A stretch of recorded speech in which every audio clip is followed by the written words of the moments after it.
First things first, How are your eyes? Because they look a little bit jaded. That's a really good topic of subject, isn't it, on a podcast where Your you can't actually eyes. see me, which is never a bad thing. It's like anything, isn't it? So I've worn contact lenses since I was like 12, 13 years old. Never had an issue with contact lenses, and now they've discontinued my contact lenses, and I've now got issues with contact lenses. The fact my eyes do not like any of the ones that the opticians have suggested, and at the moment I want to rip my eyes out. First world problems, isn't it? They are the first world war problems, Bernie, you're right. Oh. Welcome to episode 9 of the Two Ball Golf Show. They said it would never last. Moving on very swiftly.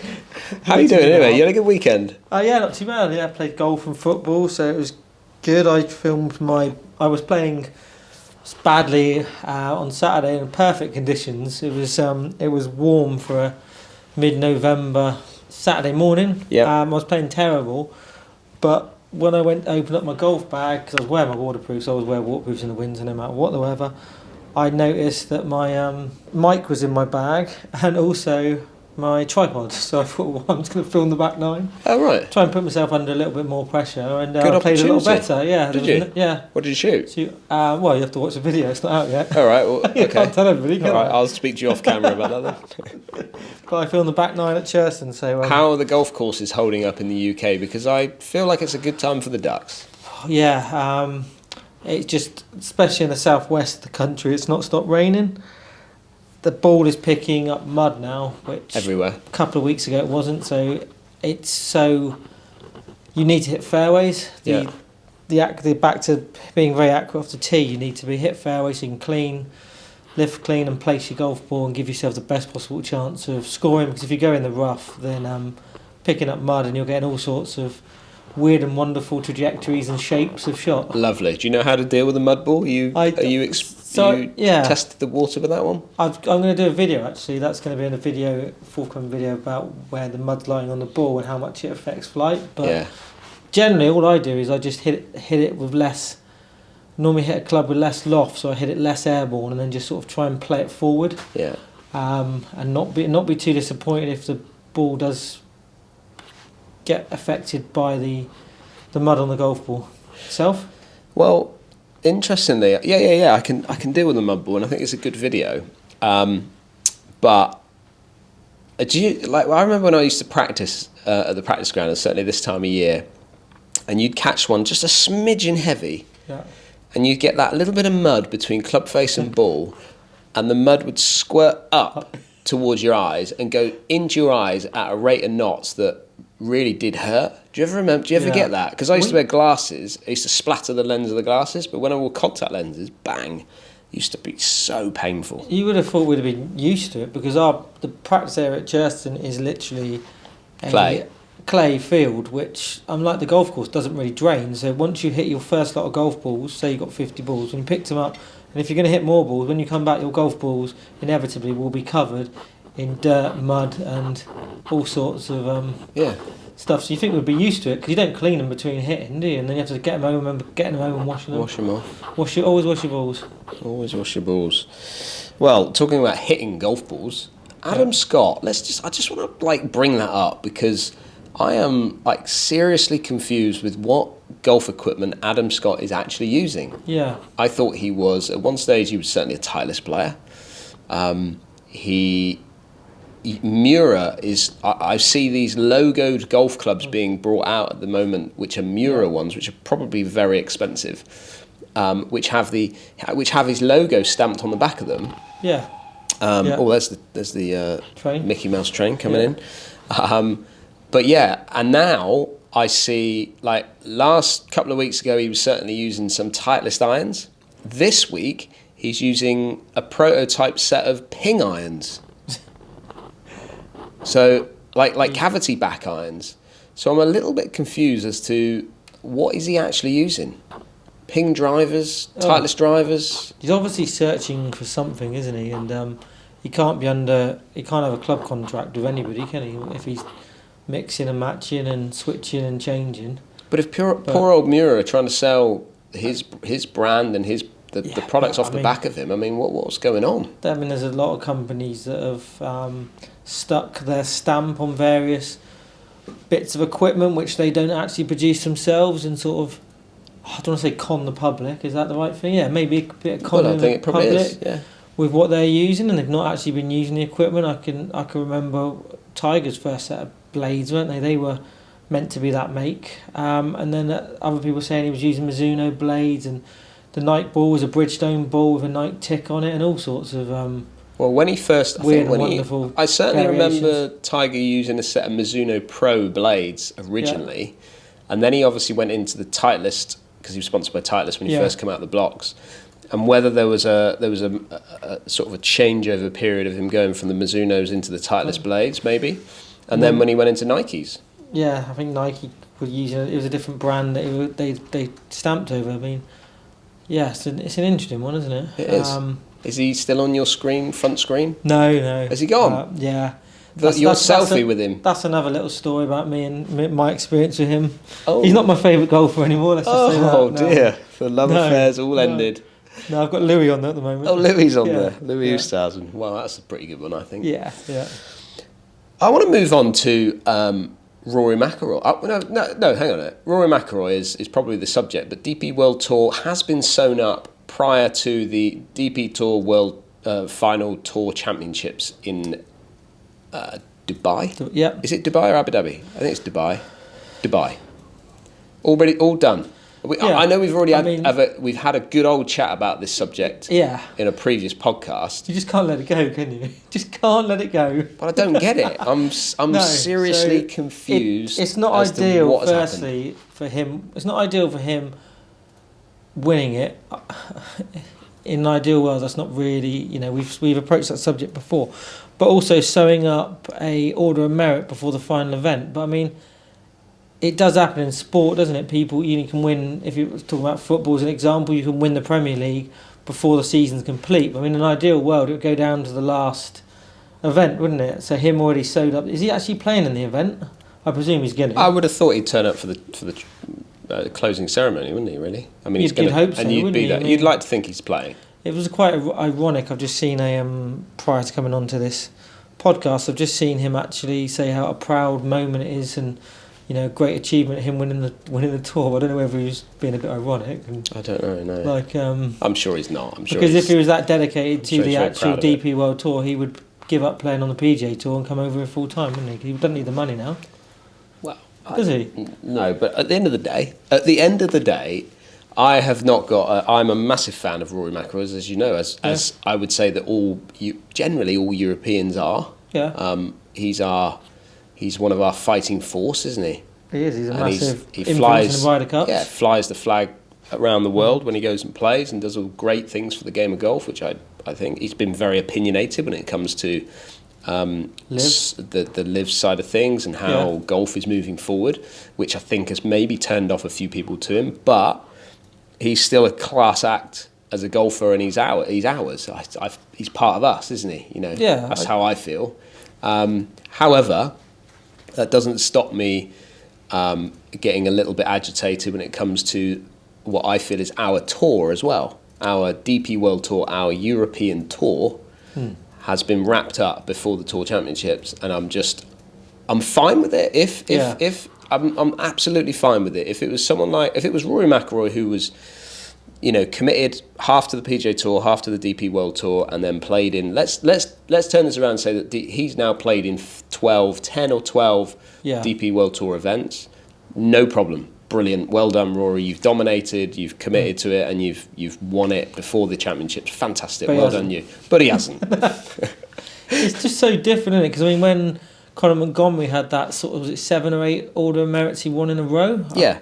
He was generally a European Tour professional who played. I mean, the Americans didn't particularly like him, which is maybe a reason he never made the full-time commitment over there. I don't think he ever won in the States.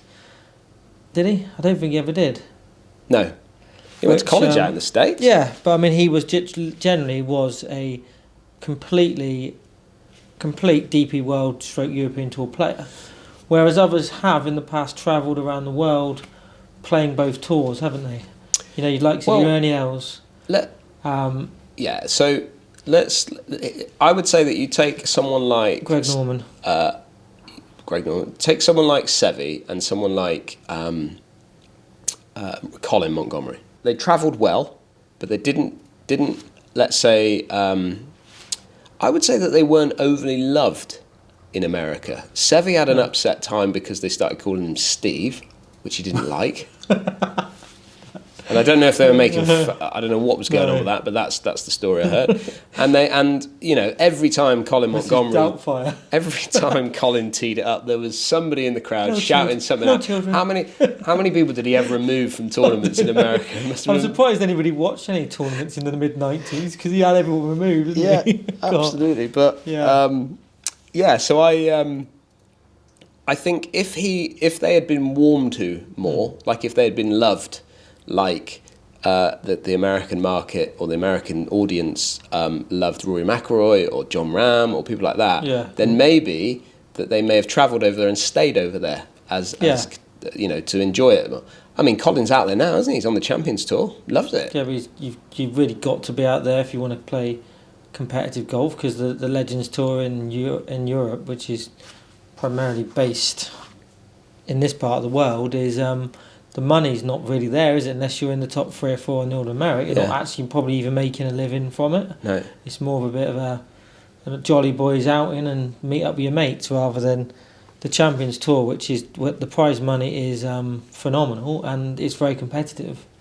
So when we bring it back down to the Tour Championships, then, which is over in Dubai, I kind of had a thought about this. But the first reaction was, well, what's the point in the event even going on?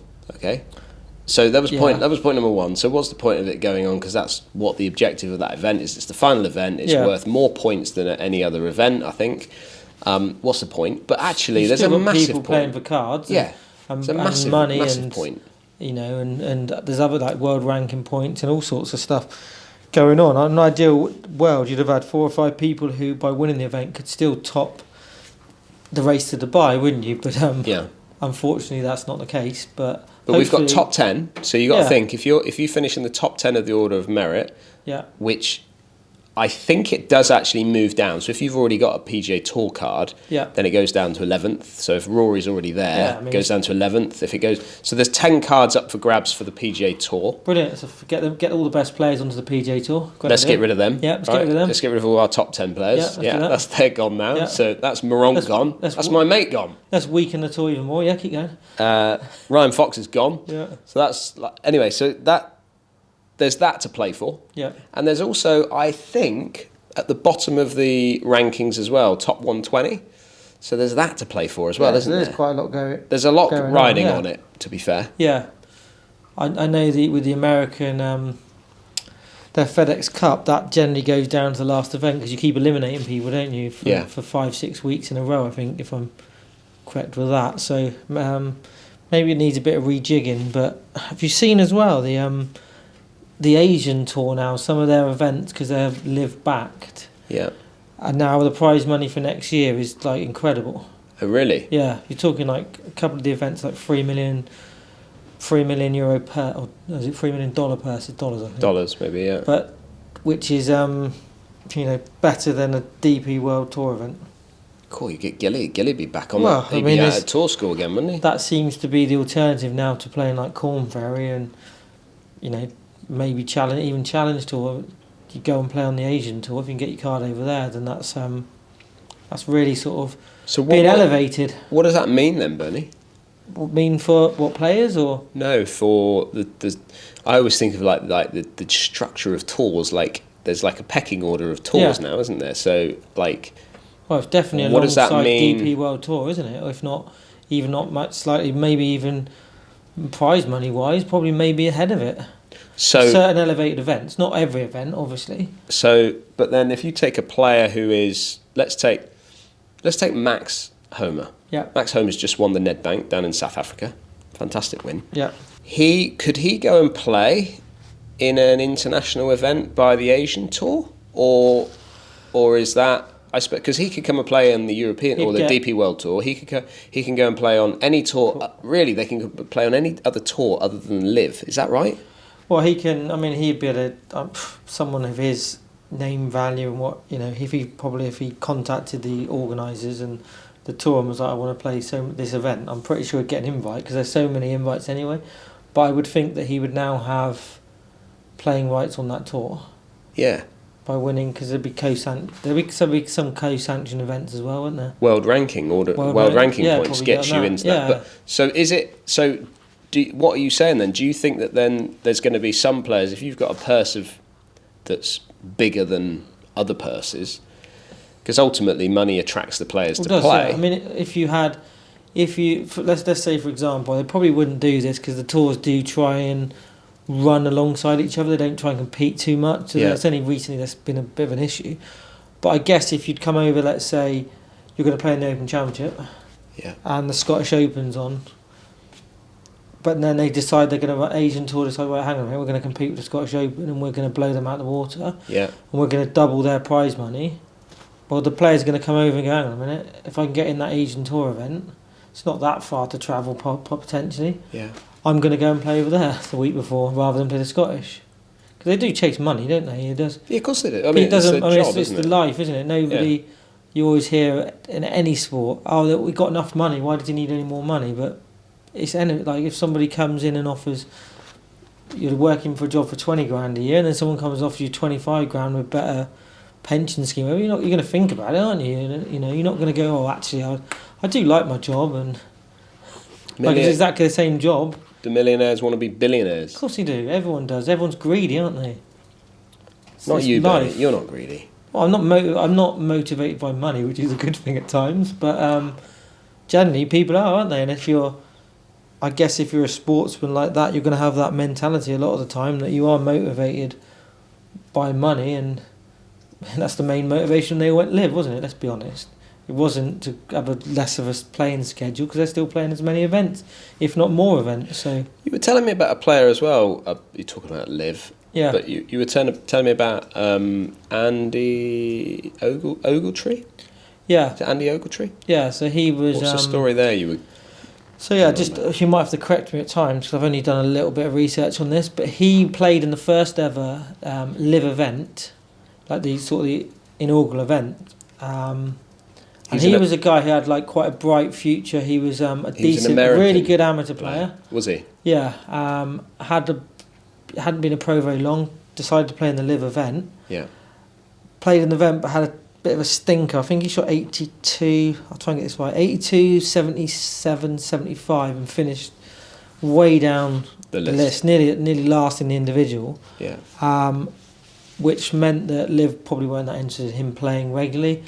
So he was almost, I don't want to say booted off the tour, because it was only a one shot. He was off the tour, but then the PGA Tour obviously banned Liv players. So he was in a little bit of limbo, and he's gone over, so he's made the route of going to play Asian Tour, because they were sort of welcoming him back in. Yeah. Didn't particularly do well last year on the tour, struggled to adapt to being in a different part of the world, cultures, food, etc. But this year he's come out and he's had a really good season, which I think has resulted in a victory. And he's now on the verge of actually getting back on the Liv Tour. Right. So he's getting his invite back. His world rankings has improved massively, and the reports are that he's going to be potentially playing Liv next year. Okay. Something I want to bring up, which is actually really... It's cool, so great. I thought the PGA Tour event this week in Bermuda was just fantastic in many ways. Number one, you had Alex Noren and Camilo Villegas coming down the stretch. Yeah. Two players who I've enjoyed watching over the years.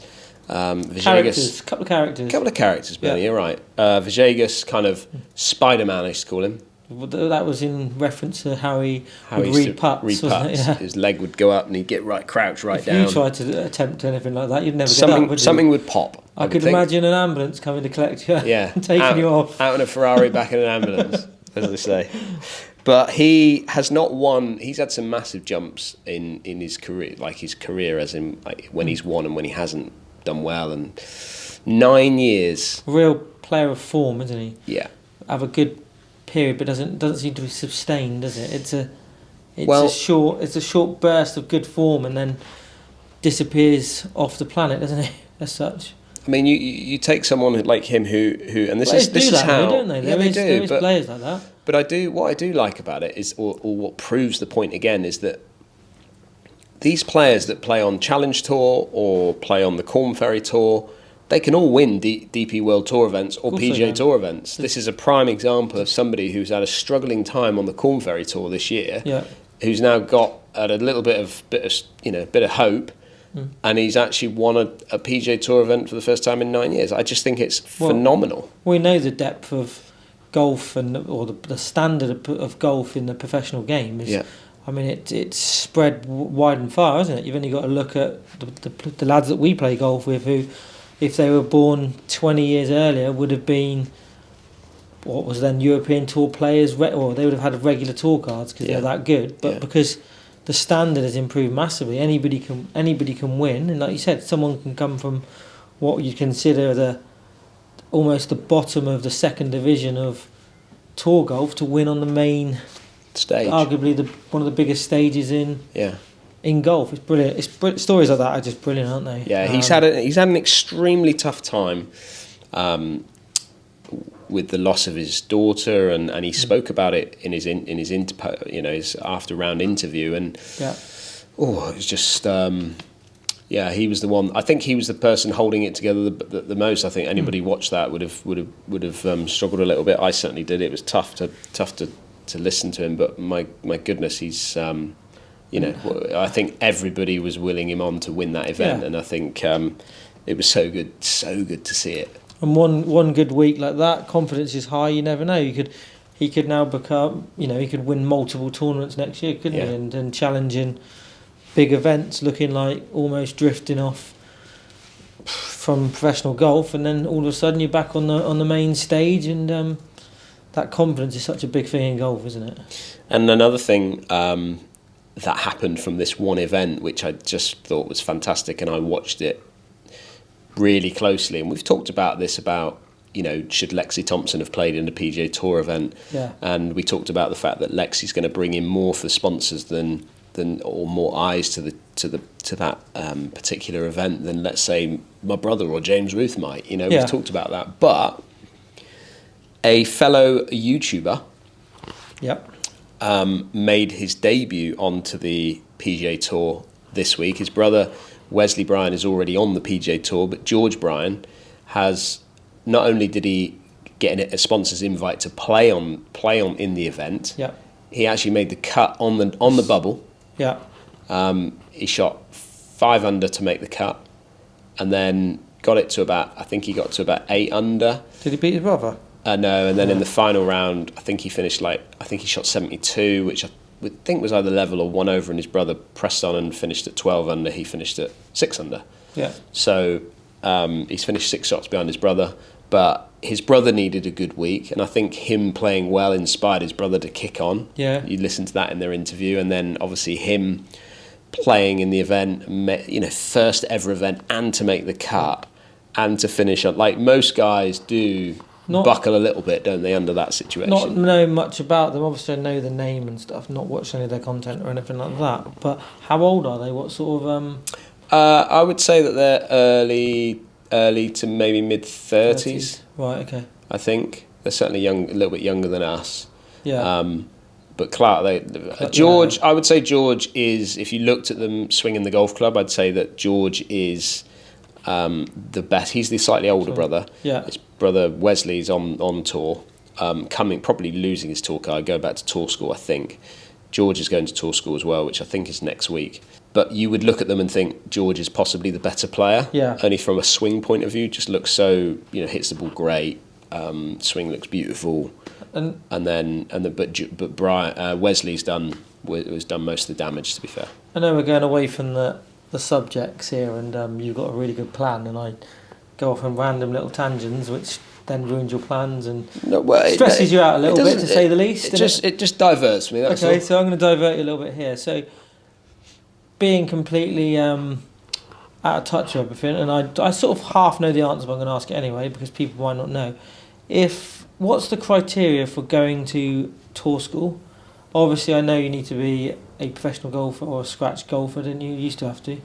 Can anyone just rock up and enter as long as you pay your money? So for example, if I got to scratch, I could rock over to America and go and try and qualify. Yeah. There's no restrictions. There's entries to first stage. Yeah. You got to get through first stage. Yeah. And then once you get through first stage, you carry on. It's as simple as that. As long as you've got the money, you can attempt it. Yeah, I don't know. Certainly. So if you take the Open Championships. Yeah. You had to I be. know about the Open Championship. Yeah. But So I'm not sure if the entry criteria is the same as the Open Championship, where you must have a scratch handicap as an amateur. I don't know if that's the criteria, but as a pro, if you were to turn pro, you could enter whatever. Yeah. But you remember, you can just also remember, you can turn pro at any stage. Like you can say, right, I'm off 28, I'm turning pro. Like you don't need, you need to be off 4 to turn, or 6 now, isn't it? I think, to turn pro and do your PGA. Yeah, got it. But if you want to just go and enter what used to be the Euro Pro or Clutch or anything like that, you can go, pro now, I'm going to enter this. At the end of the day, money, pay your money, off you go. So Euro Pro, you could basically turn up, play in the qualifier, and if you got your card, you then could turn pro. And if you didn't, you could remain as an amateur. I mean, it's less blurred, the lines now between amateur and professional golf, and you can switch back and forth certainly a lot easier than in my day, when it took me 2.5 years to get my amateur status back. Yeah. And I was in a bit of limbo, but now you can sort of switch from one day to the next, can't you? Well, you can and you can't. It's one of those that if you are someone like yourself who've picked up a lot of money playing golf in tournament level, then that's going to take you a good couple of years to get your amateur status back, because they don't want you just turning up, shooting 5-6 under par as you would do, and just cleaning up, back in the county team, playing for England, doing all that sort of stuff that you would probably have done. Yeah. But what I like about you is you eased back on it. You didn't come out the blocks firing on all cylinders early. I still feel like I'm easing back in slowly over these last 12 years. It's good. It's good. But, so, for prime example, Lee Whitaker, prime example, right? So he turned pro, didn't finish his PGA. I'm not sure if he won any money as a pro, so I don't think he, let's say, picked up any money. So therefore, when he wanted to go back as an amateur, it would go straight back as amateur pretty much. You just need to fill in the forms and go from there, because you've not hit a certain, I would say, a level. I think it was when I did it. It was a combination of how long you'd been a pro for, and because I'd done like 7 or 8, it must have been 7 or 8 years. In those days, Bernie, it was there was that massive divide there. There was a massive divide. It was almost frowned upon to go back. Once you've gone, once they've let you go on your raft and off you go into the pro world. Like, remember what it was like. One of those live players, wasn't I? Yeah. Just kicked off the tour and then in limbo. But remember that this is no different than, remember that, and I could go off on a tangent on this one, but, when I went to America for college, it was not looked upon as, I was almost like, why are you doing that? Blackballed to a point to say, like, why are you not staying here and supporting your county team and all of that sort of stuff? So I think it was very much frowned upon. Even that was only, 2000 or 2001? So, and then for people to turn pro, it was like you were doing, it's like you were, like hang on a minute, like you'd done something wrong to go and turn pro. You've let your county team down and stuff like that. The county's objective and the national objective is to progress you as an individual to have a career in golf, if that's what you desire. If you want to be a professional golfer, the county should do everything they possibly can, and clubs, to help you on that pathway to getting there. They don't. No, they don't. No. Well, I don't know if they do anymore, but they didn't back then. And when you decided to go back as an amateur, they made they would have made it as awkward as possible for you. Yeah, I mean, I'm quite happy to use the example from Churston. I'm the people that were involved at the time, whether that's committee, management, etc., aren't anything to do with the golf club. So I'm quite happy to talk about that. And even if they were, I'd still call them out on it, because it actually happened. But when I came back as an amateur, tried to get my home status back, 2.5 years. So I contacted the local clubs to say, would it be possible that, because you could get a handicap, not an official one, but you could get like a handicap, almost like a society handicap to play in club competitions. You couldn't represent the club. You couldn't play in county or southwest or England events. Yeah. But you could play amongst members. So I approached all the golf clubs. Every one of them said, "Yeah, that's fine. Would be good to have you back," and etc. So when I came back to Churton, it was the closest one to me. I wanted to play golf with my dad. Firstly they said, "What handicap do you want?" which was always quite funny, and they were going to give me like 4 handicap. They were going to give me 4 handicap, and I was like, "Hang on a minute, I turned pro off low 1. Like, I think you should probably put me off 0-0 because it was the old point one up, point 1 down." So they put me 0-0. I played for about 4 or 5 months of not very good golf. Went up to like, I think I went up to high 1 or maybe even to 2. So I was paying my entry fee. Wasn't playing any big events. Wasn't playing club champs or anything like that. Just regular Wednesday medals. I suddenly, after 6 months, shot like, wasn't even that great, say 67, 68. Won the mid-month medal, so won like 20 quid.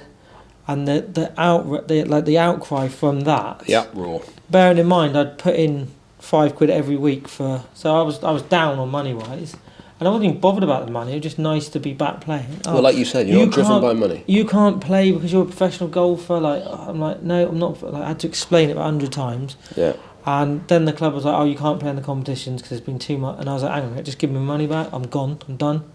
Did they stop you from playing? Well, they were like, "You can't play in the guy that was in charge of the competition section." He was like, "I don't want you playing in competitions. It's not fair." I was like, "Well, what have I got, like special clubs or something?" Or, yeah, it was ridiculous. So I was just like, "Give me my." Too good. You were too good. Apparently, too good. You were too good for the club. But yeah, they wouldn't let me play time. anything. So I was like, "Can you give me my?" I went upstairs. I was like, "I want my subs back. Give me my subs. I'm going elsewhere." And in the end, they came to the right decision and allowed me to play in the competitions. Put you in the teams. Well, it took 2.5 years, didn't it? But yeah, it's just funny how they don't encourage. They were, like you said, and that's just a prime example. But there was a lot of confusion back then because that wasn't the norm. Like, for someone to go back as amateur was not like that. No, wasn't the norm. I can't think of probably a half a dozen people over that 4 or 5 years that did the same. Whereas now it's quite common that they switch between the two, don't they? And, Interestingly, I've been looking at my golf bag recently. Yeah.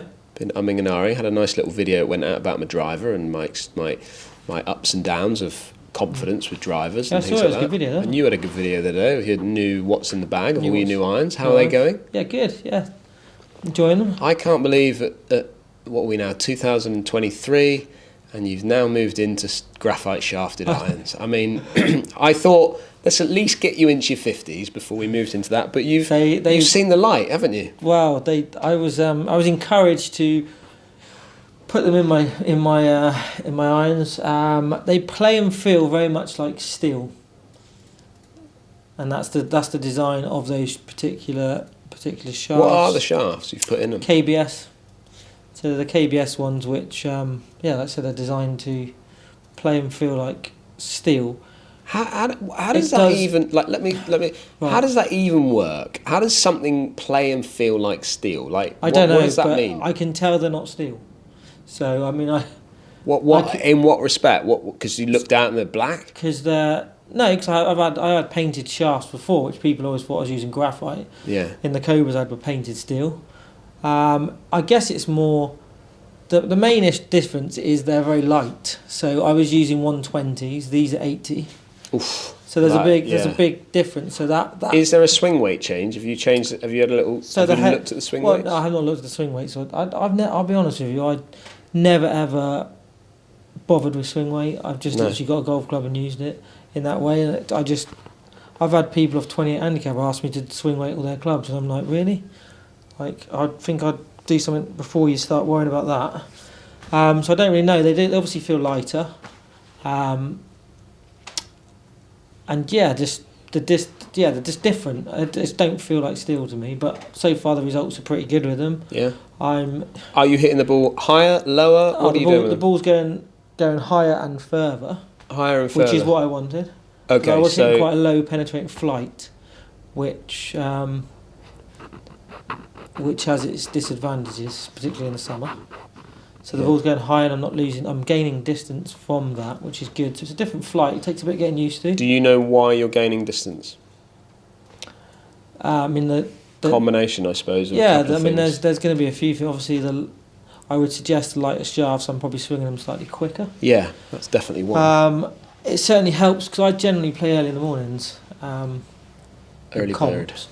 Which I always warm up. I swing, but you're not at your most supple early on in the mornings. Even if you hit a few shots, you generally as you get older, you warm up during the day, don't you? You start to feel looser, more flexible. I just think that helps a little bit with distance. Okay. I've got two theories on it Yeah. that I think are possibly what's happening in order for you to hit the ball a little bit further. Number one, your clubhead speed's picking up slightly. Yeah. If you're launching them higher, I would say that you're delivering, your attack angle might be just changing slightly. So therefore, maybe the club is either kicking a little bit. They're traditional lofts, the 7 irons. Yeah, but what I mean is there, so for it to go further, you're maybe, as you deliver, your spin loft is decreasing slightly. Therefore, your spin numbers are dropping down a fraction, and therefore it's just pinging out there a bit easier. To be fair, when I was fitted, the spin levels were higher than my Nikes. Were they? Yeah. So we were getting a higher launch, more distance, and slightly more spin. My Nikes were less spinny. Interesting. Which is good. Must be swing speed then. That's all I can really. I mean, it's a big jump, isn't it? From 80 or 85 to 120 grams. That's a lot. For me, I think swing weight's really important, and the more I've learnt about it, and I've learnt a lot more from Joe the Pro and chatting with him and talking about my bag. I had put out a video the other day about my driver and how I've had some ups and downs, and for me it's all about confidence. Yeah. Feel is important, but confidence is massive for me. And since I've changed my wedges I've gone from a 50, 54, 58, I've now moved to a 60, 56 because I really wanted to put a 56 back in the bag. Yeah. And then I put a 52 in. I've never got on well with 52s. I don't know why. Again, it's just a mental thing, I think, half the time. So what I've done is I've taken my 52 out of the bag. I've put in more of a specialist Vokey 46, taken the pitching wedge, which is a 46, out of the bag from my T100s. Well, that'll go less distance, won't it? The drop off is about 3 or 4 yards. They say don't, but from my own testing and my own personal experience, the specialist wedges in a wedge goes less than your conventional wedge, even if it's got the same loft on it. Yeah, I just don't feel like you get. I think the spin numbers change around a little bit with them. But so what that's done. It's a massive gap. It's a massive gap, but I feel like I can manipulate. I'm so dodgy with my wedges at the moment, anyway, that I feel like I'm just like I'm closing my eyes and stabbing in the dark, anyway. Well, that's how we were brought up in golf, wasn't it? We didn't necessarily with distance, did we? It was more feel, wasn't it? You get there and go, I'm just going to hit this hard. But if you think about Tiger Woods in his prime, Tiger Woods was 60, 56, which might have been 55, but it was 56 printed on the bottom, and then straight into a wedge. Yeah. Like that was it. You learn how to manipulate your wedge, which is what did him all right, didn't it? He did all right with that, yeah. But what it's done is it's allowed me to pop in which I went up and saw Joe the Pro, and I'm going to put it in my Sunday show for this week coming up. But I went up and we put a 3-iron in the bag. Okay. I haven't hit a 3-iron since I was 18. Yeah. Was that 96 again? A big year. But yeah, so we've gone for, and interesting you say that, I've actually put in a KBS graphite shafted prototype, whatever he's put in there, 105, this 105, one there, X. Haven't hit it yet. Okay. We're going to see how that performs. But ultimately, I was trying to get the gap between my 4-iron and my 5-wood. Yeah. Sandwich in between there, because that gap is big. That gap's bigger than the wedge to sandwich gap. I've done the same at the moment. I've got a rescue club in my first rescue that's ever been in my bag, which is giving me filling the gap between my traditional 4-iron and my 5-wood. Good. So I always felt that there was too much of a gap between the two. Couple of tinkerers, haven't we? Yeah. Couple of tinkerers. Been called worse, Dan, haven't we? Been called worse. Anything coming up on your channel this week that everybody needs to know about, Benny? Doing a club review, so that's out. That's think the now new by the time 11s. this comes out. Yeah. Yeah. So I've done a club review on them, had a go with them, put them through their paces. Like them? Get them? Yeah, I get the whole concept, and more people should be using them.